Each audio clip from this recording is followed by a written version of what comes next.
បើសិនណាជាបើអត់មានព្រះអង្គទេខ្ញុំក៏មិនដឹងជាថាទៅនៅទីណាទេប៉ុន្តែគឺថាភៀសខ្លួនទៅសិនទៅរឹមតារដ្ឋាភិបាលគេនឹងជួយខ្នះខ្នែងហើយខ្ញុំនិយាយថាអរគុណណាស់អរគុណរដ្ឋាភិបាលដូចជាព្រះអង្គម្ចាស់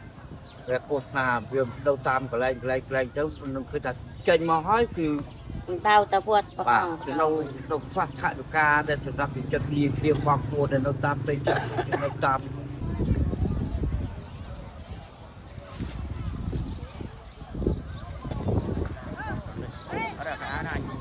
จะย้ายไล่จะไล่ลงมา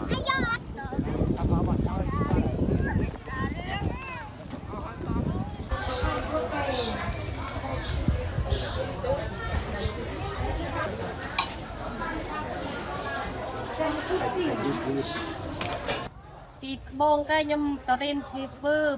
វើមុខរបរបង្អែមនេះប្រហែល20ឆ្នាំជាងហើយ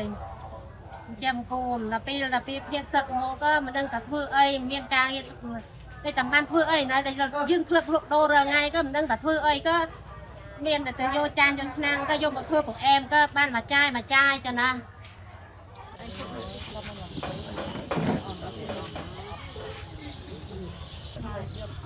សនថ្ងៃបៃដងអាលឿងព្រឹកញ៉ាំមកខ្លួនថ្ងៃបៃដងហ្នឹង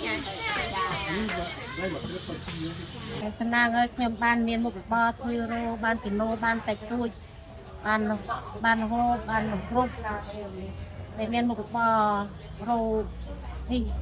ប្រចាំរងបាន3ថ្ងៃនេះទៅបានមុខរបរបានគីឡូមួយថ្ងៃទៅបាន30000ទៅ20000តាមទៅតិចទៅធ្វើច្រើនខ្ញុំជាសឹកមកអាចមានចំណេះធ្វើរោតិចតូចបាន